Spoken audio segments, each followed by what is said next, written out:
Hello, everyone, and welcome to episode 2 of the Leighton Cassette Podcast. And today we'll be discussing Batman Returns. For this sequel, Warner Brothers had to convince Tim Burton to come back by promising him creative control. Now, originally the studio wanted the Penguin as the villain, but Burton and the writer Sam Hamm wanted Catwoman, so they did come to a compromise and did both. Sam Hamm's draft had Penguin and Catwoman working together to find Raven statues, and that the richest families in Gotham had. I believe there were 5 of them, and a treasure map for a treasure that was underneath Wayne Manor. And originally, Vicky Vale did return and was engaged to Bruce Wayne in it. And Marlon Wayans was actually cast as Robin, but after Tim Burton came on with his creative control, they scrapped that. You can find Sam Hamm's script online. I read it a couple years ago. It does still take place at Christmas, but that's really all that remains the same besides the 2 villains. Michael Keaton returned as Batman and commanded a $10 million payday to reprise the role. Now, Danny DeVito was cast as the Penguin, and he was Tim Burton's first and only choice.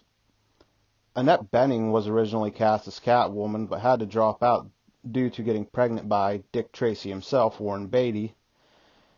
And Sean Young, who was originally cast as Vicky Vale in the first movie, showed up at Warner Brothers in a homemade Catwoman costume and did a late-night talk show in the same costume, trying to convince the studio and Burton that she was right for the role.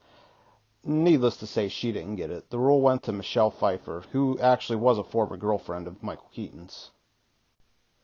Some more changes they made is they also completely redesigned the set of Gotham City. Bo Welch was the new set designer. Antoine First, the set designer of the first one, committed suicide, but I believe he wasn't slated to return anyway. I think that he had some hard feelings towards Tim Burton towards the end of his life because Burton didn't elect to rehire him for the sequel. And they also had to cool down the sets for the real-life penguins they had in the movie. Now, shortly after the movie was released, there was a backlash against it because of the darker tone. Even McDonald's pulled the Happy Meal toys associated with the movie after complaints from parents, which is a big reason they changed direction in the next movie, Batman Forever, which we'll be discussing in a future episode. Batman Returns opened June 19th, 1992 with a budget of $80 million. It had an opening weekend of $45.69 million, making it the highest opening weekend of 1992. It grossed $266.83 million worldwide, making it the sixth highest grossing film worldwide of 1992. Now for the movie itself, we open with Pee Wee Herman at Cobblepot Manor. Paul Reubens, who played Pee Wee Herman, also played the Penguin's father in this movie. His wife is giving birth. We hear his wife screaming, and he goes running down towards the room, and after he enters, we just hear a scream as a doctor and a nurse exit. And a short time later, it doesn't really give any sort of time passage, but we see them having a cocktail staring out the window, and their baby is locked in a little cage. We can't see the baby at all, just little bars on the window. But the baby pulls the family cat into his little prison, and we can only assume that Oswald eats the pussy cat, which is foreshadowing for the rest of the movie. We then cut to them taking a walk with the baby, and they pass another couple. And this Batman shows it's going to be even darker and grittier than the first one by having attempted baby murder as they toss the basket containing the child off the bridge into the water that leads down into the sewer system. We follow the basket with the baby in through the sewer, and it's one of the most spacious sewers probably of all time, as the opening credits roll. The basket eventually washes up in the sewer, and it's found by some penguins who apparently live in the Gotham City sewers. And this is really a simile to Moses, kind of a dark and twisted Moses type story. Then we cut to Gotham City 33 years later, which is the Jesus year, which is how old Jesus was when he was crucified. We see someone watching Christmas tree lighting from under the sewer. from under the bridge in the sewer. We then cut up top to a skyscraper and see businessman Max Schreck having a meeting with the mayor and other city officials. Max is pushing to build a power plant, but the mayor continuously shuts him down by saying they actually have a power surplus and they have enough to get into the middle of the next century. Then his secretary, Selina Kyle, offers up a question, and she's chastised by Max while the people in the meeting with him laugh at her. Shrek's son Chip then enters the room and says it's time for them to go down to the Christmas tree lighting. Max is scheduled to speak at the ceremony. On the way down there, Max threatens the mayor with a recall election. And then Max goes to speak but realizes he forgot his speech, so he improvises. And after he finishes, a huge present appears and a gang of circus performers bust out and start attacking the citizens of Gotham. Gordon then calls for the signal, and we get a great shot of Bruce sitting in his library and some bat signals on the side of Wayne Manor. I have no idea how the physics of this actually work, but once the bat signal goes into the Gotham sky, these ones he has on the side of Wayne Manor light up and shine right into his room, and then when it shines into his room, he stands up and as he is called into action. It's really, really a great shot. One of the circus performers demands Max go with them, but Max's son stands in front and says they'd have to go through him, and Max flees while his son tries to hold him off. Batman then shows up and takes out some of the bad guys with a Batmobile, and he has a hydraulic stand come out of the bottom, turns his thrusters up, and sets a motherfucker on fire. Not very Batman-esque. Batman sees Selina being grabbed by one of the clowns from the circus performer, and he exits the Batmobile. Selina was bringing Max a speech he forgot. He saves her by knocking the clown out with a piece of concrete from a building. He used one of his gadgets and shot it behind the clown's head and just pulled it, and it hit the clown in the head and knocked him out, which that had to be a strong gadget to pull that huge piece of concrete out. Selina then takes the clown's taser that he threatened her with, more foreshadowing. Then after Batman saves her, we see him walking alongside Gordon and the mayor. Gordon says it must be the Red Triangle Circus Gang. The mayor realizes that Max is missing, and just then we cut to Max falling down a sewer grate, so the Penguin must have ESP to know exactly where Max was going to go and exactly where he was going to stand when he fell down into that sewer grate. The camera then swoops through the abandoned Arctic World Zoo, which is where the circus gang hideout is underground. Max wakes up in the sewer underneath the park, and we are then introduced to the Penguin, who appears to be the ringleader of the circus gang. Max is shocked to learn the existence of the Penguin. There have been rumors of a Penguin Man in the sewer, evidenced by the paper boy who kept screaming about trying to get people to buy papers about the mysterious penguin living in the sewers. The makeup on the Penguin is very good. He is extremely gross looking with black saliva and flippers for hands, which in one of the documentaries I watched, he said it was actually very, very dark green, like mouthwash, but it looked black.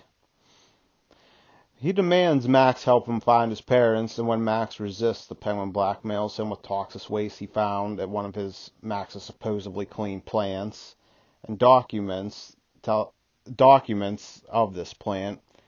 And then Penguin pulls out a fucking hand and says it's Max's former business partner, Fred. Max then agrees very quickly to help the Penguin. Next up, we go to Selina Kyle's apartment, where she complains out loud about her pathetic life. Not being married, no kids, nothing.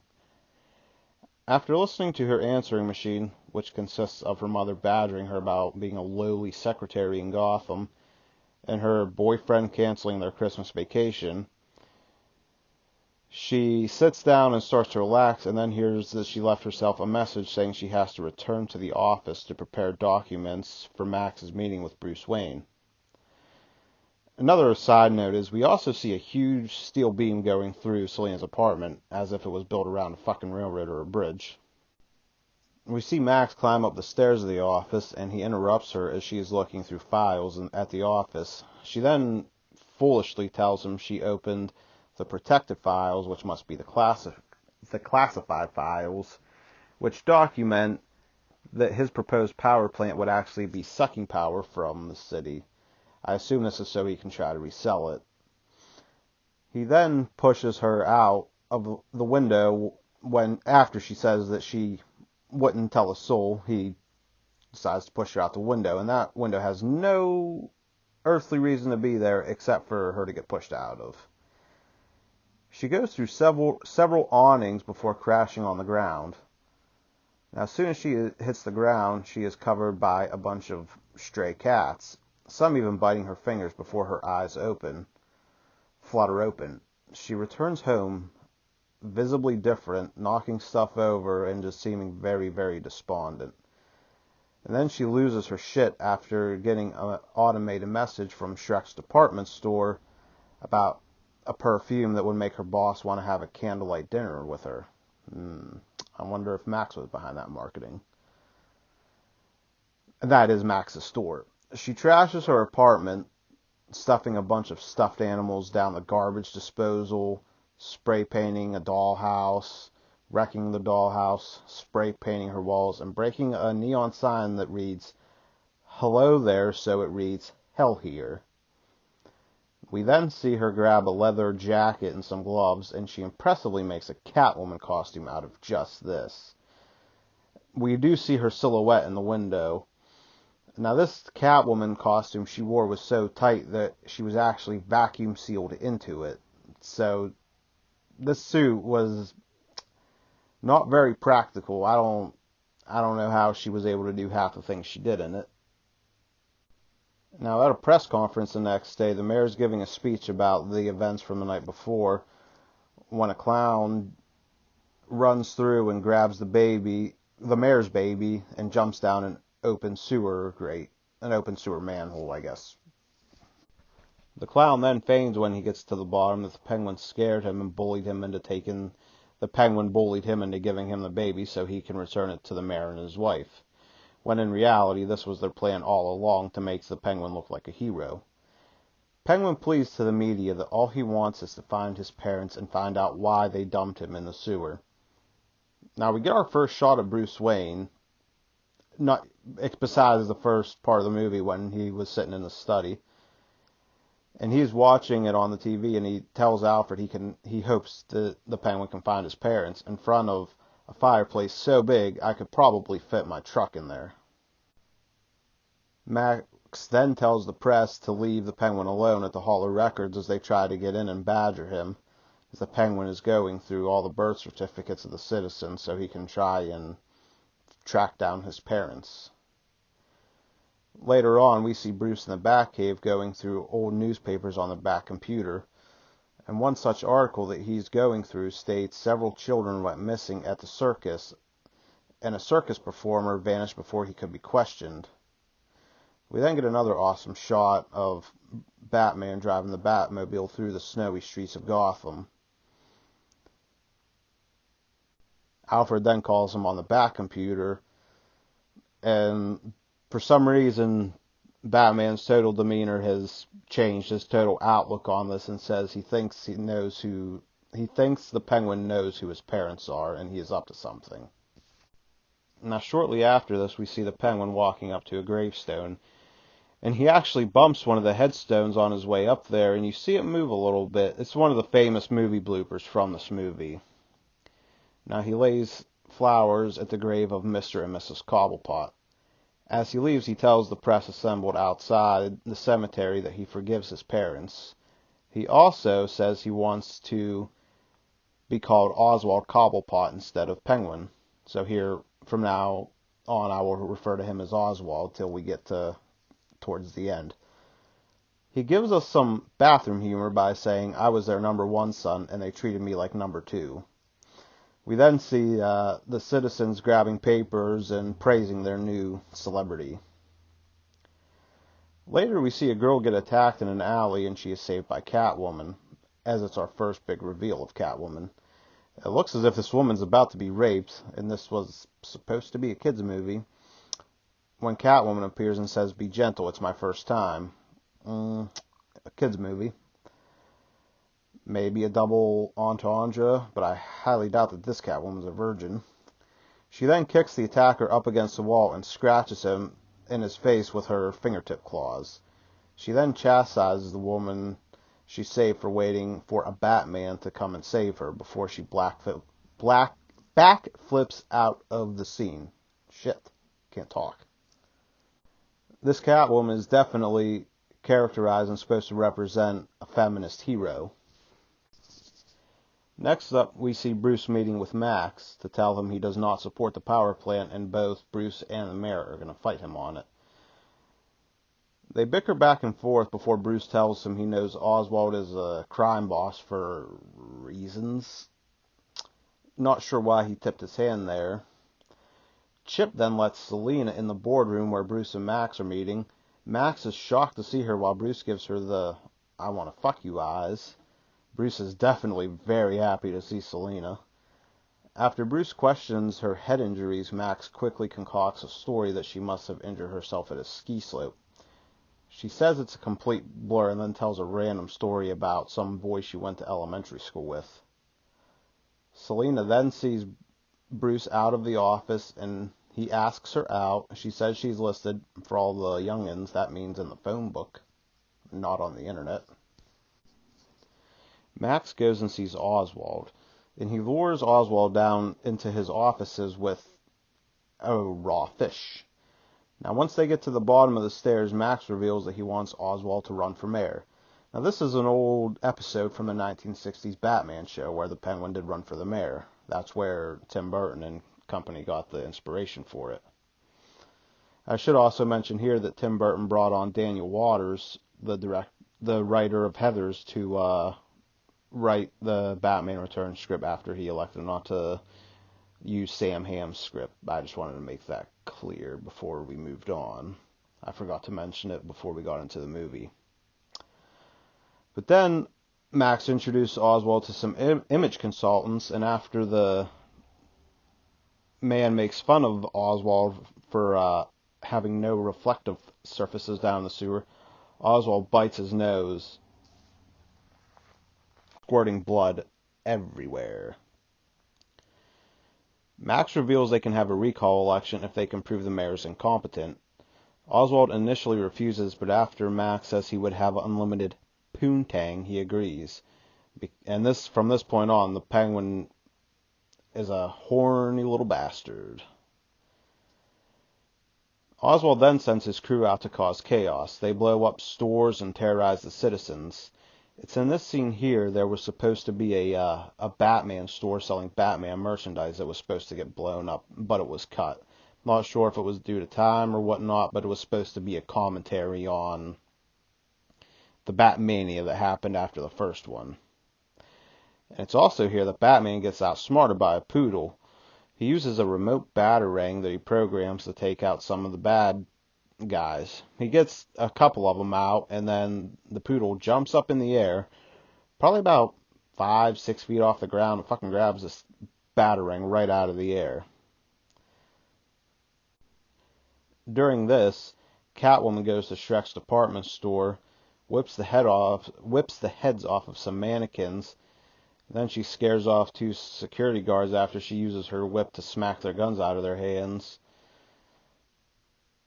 And then we go back to Batman taking out more of Oswald's crew, and Batman commits murder again by shoving dynamite down I guess it was their strongman's belt, and pushing him into the sewer, an open grate area. We then cut back to Catwoman, who breaks a gas line and puts aerosol cans in the microwave and turns it on. Batman then comes across Oswald, and the two try to psych each other out while giving some of the worst lines probably in the movie. Maybe in any Batman movie. Penguin says, "You don't think you'll win, do you?" And Batman says, "Things change." And it's just, you have to see the scene. It's pretty underwhelming. But as they're having this conversation, Catwoman comes backflipping out of Shrek's department store, causing both men to stand and stare at her just before it blows up. And it's the first moment our big three characters all come face to face. Then as the store blows up, the Penguin takes off with one of his gimmick umbrellas that acts like, I guess, a mini helicopter. He stands on it and goes soaring off into the air. Batman chases after Catwoman, who's run up on one of the rooftops. She gets the upper hand after he knocks her down by playing possum, by shaming him for hitting a woman. She then gets a couple good hits in on him, and he goes to go over the roof, but he grabs her whip. And then, as she's going off on him for, I think her exact line was, "Life's a bitch now, so am I," he throws some fucking acid at her arm, and she falls backward off the roof. And then he grabs her and pulls her up, saving her life. And again, she plays possum by grabbing his bat dick, I assume, before punching through a weak spot in his suit. He backhands her off of the roof, and she miraculously falls into a giant truck full of kitty litter. Back in the Batcave, we get unintentional visual comedy, or maybe it was intentional. I don't know, but it was goofy as hell. When Batman picks up a phone to page Alfred with his cowl on, having the part where you listen to over his cowl where his ear would be. It's just hilarious to see him using a old school regular telephone with his cowl still on. The next morning, Oswald announces his plan to run for mayor and hits on some young supporters. After his announcement, he finds Catwoman waiting in his hideout atop of Max's business offices. Her stitched-together suit is starting to come apart, and it's supposed to reflect her mental state. When her cat suit starts getting tattered and worn and breaking apart, it's supposed to represent her psyche. She proposes they work together to take down Batman.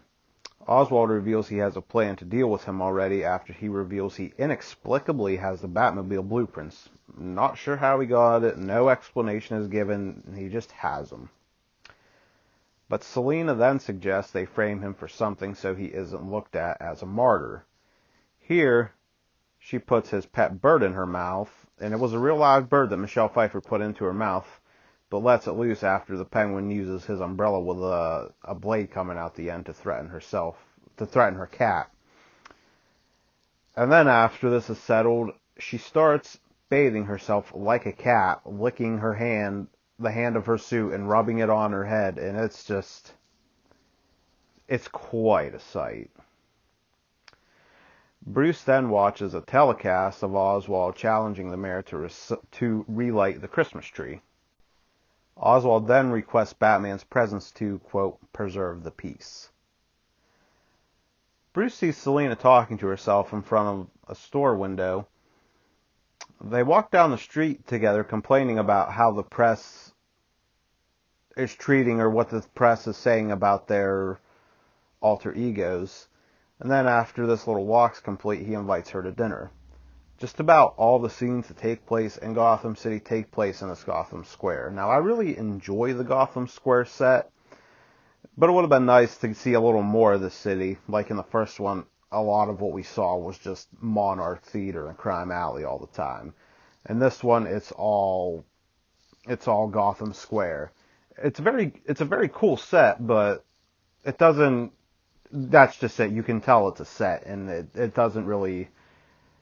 It takes a lot to suspend disbelief for these movies in general, but especially if you're just in the same place all the time. But then Oswald walks into the Ice Princess tent the night of the Christmas tree lighting ceremony, where she is prepping to light the tree. She proves to be one of the dumbest people in one of these movies ever by saying, "Tree lights up, then I push the button." No. Wait, I push the button and then the tree lights up. Oswald busts in, poses as a talent scout, And the dog has the Batarang. He's with the poodle lady and her dog, and he grabs the Batarang out of the dog's mouth, and she asks, "Is that a camera or something?" And he says, "Yeah, say cheese," and which she does, and then he throws it right at her. So she's definitely the dumbest person we've seen in a Batman movie thus far. He knocks her out and he kidnaps her. At Wayne Manor, Bruce and Selina sit in front of the massive fireplace, and it's there he tells her about Vicky. It's the first mention of anything that happened in the first movie at all. She then throws herself on top of Bruce after Bruce says he wants to kiss her, and the two make out a little bit, but then they stop because she goes to grab Bruce where she punched through him with her cat claws, and then he's running his hand up her arm where the acid burn was, so they abruptly stop. And it's at this point the TV magically turns on with the news of the Ice Princess's kidnapping, with Gordon on there holding the Batarang in an evidence bag, but Gordon says it's purely circumstantial. They then both rush to leave, giving excuses to Alfred as to why they had to leave. We then get a cool scene of Bruce getting his suit from, I guess it would be his back closet. I guess it would technically be his armory. But it's very cool to see all the bat suits hanging up and the cows and the boots. That's a pretty cool scene. Batman then arrives at the ceremony, and he uses his terrible CGI shields to come over the Batmobile, and after he exits the vicinity, the circus gang lowers the shields remotely and goes to work on the Batmobile. Batman spots the Ice Princess from a window atop of one of the buildings, but as he goes over there to rescue her, he's ambushed by Catwoman. A fight between the two ensues before Catwoman snatches her and takes off towards the rooftop. Once Batman gets up there, the Ice Princess, who's standing right on the ledge, says Catwoman let her go. But before Batman can save her, Oswald appears out of nowhere and throws an umbrella at her full of bats. And when the bats bust out of the umbrella, she falls down off the ledge. And she lands right on the little box that they use to light the tree. Now the tree lights up and it's full of bats. Bats come pouring out of this tree. Well, I guess not pouring, I guess swooping and flying out of this tree. Now it appears one of the citizens at least must have superhuman eyesight to see atop the massive skyscraper, because he says Batman pushed the princess as he runs over to the ledge after she's already falling down. I don't see a reason why he couldn't have used a grapple gun to grab her, but I guess, well, it wouldn't fit the story, so she needs to die.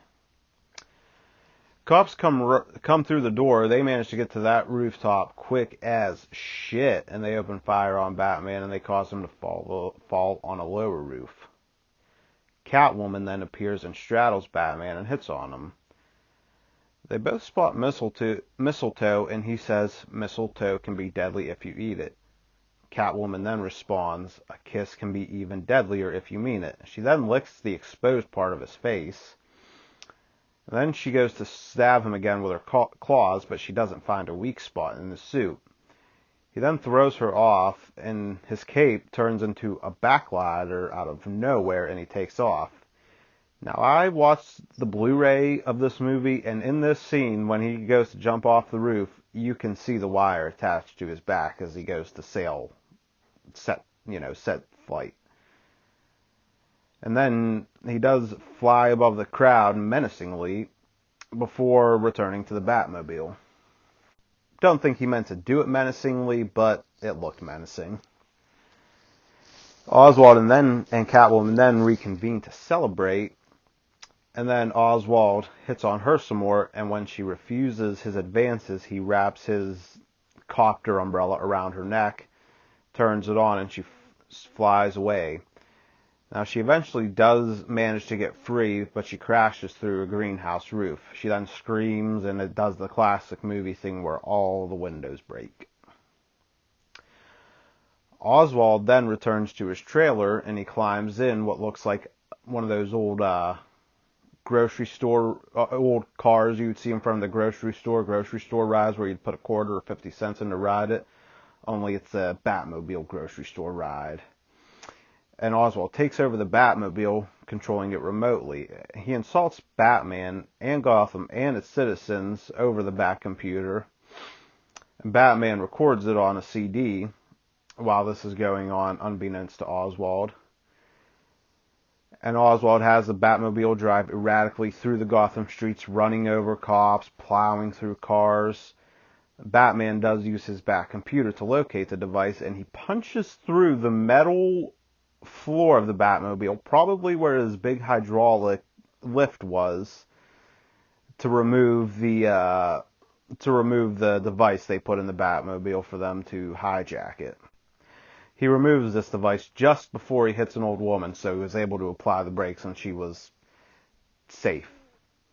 Now, he's still being pursued by the cops when he comes to a street where there are two buildings real close together, and there's no reason for those buildings to be the way they are, except for Batman to drive through them for dramatic effect. He then messes with some of his controls there in the Batmobile and makes the Batmobile, all the outer parts of it break. It slides together and it becomes the Bat missile, and it goes sliding right through the building, sending sparks as the cops foolishly just go speeding into it, and they pile 3-4 cars up there trying to get through opening they'd never fit through. Oswald's holding a rally the next morning, and he's trashing Batman and the city's belief in Batman. Well, more accurately, the mayor's belief in Batman, not the city's. Back at Wayne Manor, Bruce has a clever quip about Alfred letting Vicky in the Batcave when, in the first movie, when Alfred wonders how they will fix the Batmobile because they can't take it to any old body shop. They then go to the Batcave. Bruce goes down an Iron Maiden, and Alfred takes the stairs. And they take the recording of the Penguin that Bruce made, and they hack into the transmission, much like, I guess you could say, the Joker did in the previous movie, and they play what Oswald said over the loudspeakers. Bruce has a Batman logo on his CD player, which is pretty hilarious and strange at the same time. Oswald is then pelted with produce because the crowd always brings tomatoes and eggs to a political rally, apparently. Max abandons him, and then Oswald opens fire with his umbrella gun while being pursued by the police. Oswald then dives off of the same bridge his parents threw him in 33 years earlier. Once he gets back to the sewer layer, he reveals his master plan is to kidnap and kill the firstborn sons of Gotham. He kills a clown who then expresses hesitation about it. And it's this scene here where Oswald tells everyone to call him Penguin, not Oswald. He's not a human being, he's an animal, which I guess you could say is what the people turn him into. I don't know. He was fine being Penguin until he told everyone to call him Oswald, so it's all just a master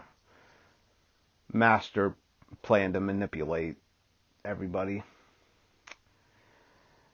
And then at Max's masquerade party, in hopes of seeing Selina, Bruce attends. After him and Max have a little taunting of each other, Bruce sees Selina walking down the steps. And they are the only two there not dressed up, which I actually think it's a very effective scene. This is probably the most effective scene in the movie. He asks if there were any hard feelings as they start to dance, as their date had ended abruptly the night before. And then she says, well, semi-hard, as she, I guess, grabbed his dick. Kids movie, you know. As they dance, she reveals she's there to shoot and kill Max. He tries to talk her down, and after spotting the mistletoe, they repeat what they said to each other as Batman and Catwoman, only backwards. Selena says mistletoe can be deadly if you eat it, and Bruce says a kiss can be even deadlier if you mean it, and at that point they realize who each other is. Now, before they can leave to go talk about it outside, there's an explosion, and the Penguin ascends through the floor on his duck. And the Penguin reveals his plan is to kidnap the children and kill them. He attempts to abduct Chip, but Max pleads with Penguin to let Max take his place. The Penguin agrees, and as the circus gang attempts to kidnap the kids, they are stopped by Batman, and he sends the Penguin a note saying the children regret they are unable to attend. The Penguin then decides to send his Penguin army. Yes, there are hundreds, maybe thousands of fucking penguins ready to take out Gotham City, armed with missiles on their back, and he's going to send them to Gotham Squares to try to kill as many people as possible. Batman searches for him in his Bat-Ski boat, which was a very cool toy back in the day. Batman and Alfred then send a signal to interfere with the Penguins, and they turn them around and send them back to Arctic World just as Penguin was about to commence the countdown and have them launch the missiles. The last few members of the Penguin's crew leave when the poodle lady says there was something very large and very fast coming their way.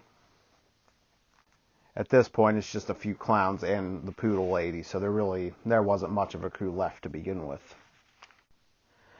The Penguin attempts to flee in his duck.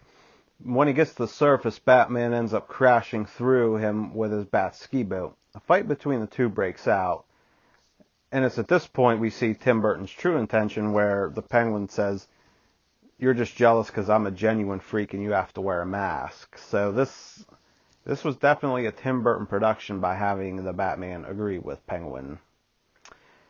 Now the fight breaks out between the two, and Batman pulls out and shows Penguin a remote he's using to control his Penguin army.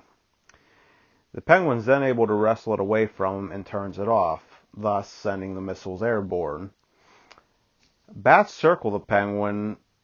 They come up through his Bat-Ski boat. I don't know how they got there, but they circle around the Penguin, and he falls through a big, I guess it's when the Arctic World Zoo was open, it's what they would use to look down into the stadium part, which is where the Penguin's lair was. It was in the stadium underground part of this Arctic World Zoo. But the Penguin falls through the big mirror, crashing down into the toxic waste. Back down in the sewer, Max tries to get out of a big cage he was in above the toxic waste when Catwoman uses her whip and wraps it around his leg and pulls him in. Now, as Catwoman is pulling Max out, he grabs a gun that was laying on the ground underneath the water that must have been the big penguin, or the big clown that the Penguin shot and killed earlier. Selena then makes it clear to Max that she is there to kill him. End of story. But then Batman is able to swoop down by using a grapple gun and ziplining down. Tells Max he's going to jail. Batman pleads with Selena to just take Max to the cops and they can go home. Now, another great blooper here is where Batman goes to peel off his mask like it's a fucking fruit roll-up, and he has grease around his eyes and every other scene in the first two movies, but when he goes to take the mask off, they show a shot of him right before he goes to rip it off, and he has no grease around his eyes or anything.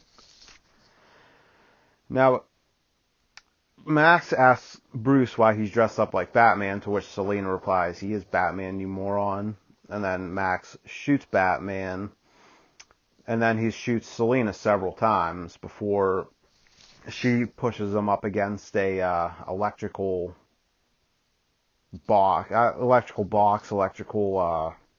equipment. And she says she has 8 lives and she was going to save one for next Christmas. And she pulls out the taser that she stole from the clown in the very beginning and goes to kiss him with it while grabbing onto a power line shocking him.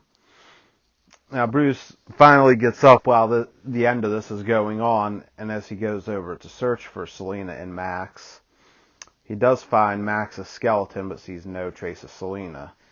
Now, as this is going on, the Penguin emerges from the toxic waste he fell in. He grabs an umbrella, threatens Bruce, and then falls to his death. Falls on the ground dead. And then we see some Emperor penguins, which most of them are midgets. Sorry if that offends anyone. Little people, whatever. Emerge, and they miraculously, magically pull the penguin back towards the water while barely even touching him, some not touching him, and pushing him in. Kind of like, I guess it was called a penguin funeral. Our last couple minutes of the movie, Alfred drives Bruce through Gotham City streets in the snow. Bruce thinks he sees Catwoman's silhouette, but when he jumps out of the car to try and go find her, he doesn't find anything, just a black cat. Bruce picks up the cat and takes it with him. Bruce and Alfred wish each other a Merry Christmas, and much like the end of the first movie, the camera pans up to the sky and we see a bat signal appear. The back of Catwoman's head comes on screen and looks towards the bat signal as the credits roll. Now that last scene, that last part with Catwoman looking at the bat signal, was added on post-production because originally they were going to do a Catwoman standalone movie, which they eventually did, but it was going to be with Michelle Pfeiffer instead of Halle Berry. It was going to be Michelle Pfeiffer, and she was going to have no recollection of anything that happened, basically have amnesia and pretty much start over in a new place. Now this movie, it was met with a lot of backlash because of the darker tones, and there were a lot of sexual innuendos, and I've been watching this movie since 1992, since I was 3-4 years old, which my parents definitely didn't share the same worry about the content of the movie as some other parents did, and I never picked up on all the sexual innuendos until I watched it for the first time in a long time, about 3-4 years ago when I first got it on Blu-ray. I didn't pick up on it at all, but once the Dark Knight trilogy came out, I rarely revisited the first 4 Batman movies. I do have a lot of nostalgia for this movie. I do like it quite a bit. I like it almost as much as the first one, despite having a lot more problems than the first one. Probably purely simply because of nostalgia. I had a lot of the toys. I had the Bat-ski boat. I had a cool car that was like a Lamborghini looking thing. And it was Bruce Wayne sitting in it, but when you pulled a little tab on the back, Bruce Wayne went back and it was Batman. There were cannons coming out of the side. It was a very cool toy. I had lots and lots of toys. I had a tray. I had lots of things associated with Batman Returns. In many ways, it is kind of my definitive Batman movie because it's the one I remember the most. This one and Batman Forever are the ones that I probably had the most toys and merchandise of. So I really have a lot of love for this movie, even though it does have a lot of problems, and I can definitely see why it wasn't as well received as the first one. I give it 4 stars out of 5, but everybody has a different opinion on it. Is it the best movie? No, definitely not. But I would say it's definitely the second best out of the original 4, and it's different.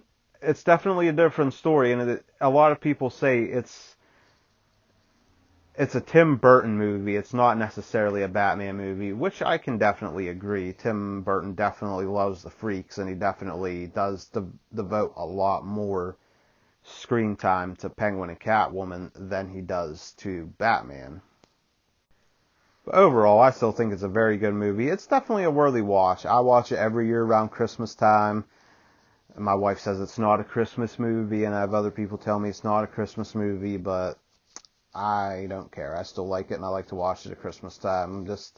And it's even considered kind of an anti-Christmas movie because of Selina blowing up the store and blowing up, the Penguin's crew blowing up storefronts. It's supposed to be considered anti-consumerism and all that type of thing, but I don't know how much it worked, because I know I had a lot of toys from this movie, and I bet a lot of other kids my age did as well.